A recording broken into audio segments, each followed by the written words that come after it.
សជាជាតិឃ្លាតមកស្រុកគេចាក់ឬស្គាល់នៅកូរ៉េការផ្លែជូនម៉ែនៅស្រុកមិនធ្លាប់គិតទេថាផ្ដាយស្នេហ៍ឲ្យទ្រង់ការទុកចិត្តចង់រៃនេះនៅមិនសុខនាំទុកវ័យលុកផ្លូវក្នុងអូនជានិស្សិតកម្រិតបរិញ្ញាជំនាញក្បាច់គុណវិជ្ជារៀមរាជឿអូនឡើងស្លងអូនថាបដីអូនអនាគតគឺរូបបងនឹងបងពលក៏ជឿអូនងប់លងធ្លាក់ក្នុងអនុស្នេហ៍មុំតែចុងក្រោយមិនមែនរៀមរានៅក្នុងរោងការតែរូបជីវ៉ាជាកូនក្រមុំហេតុអ្វីពេលនេះកូនកំឡោះមិនមែនជាខ្ញុំ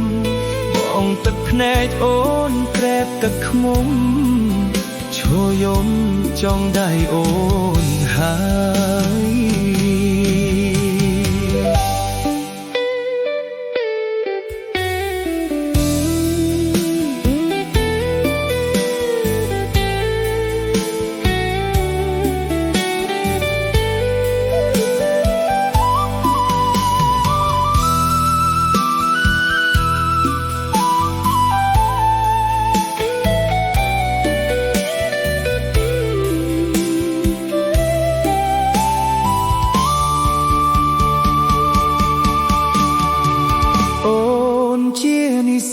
កម្រិតប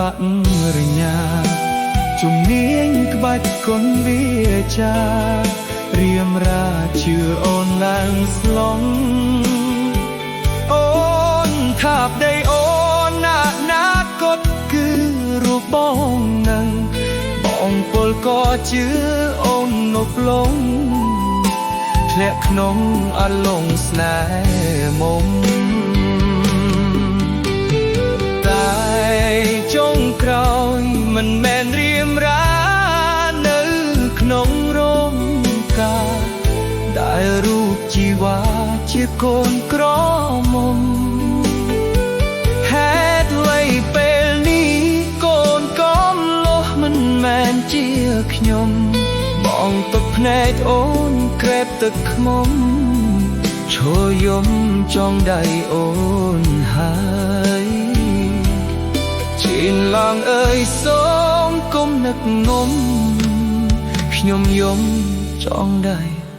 គេហើយ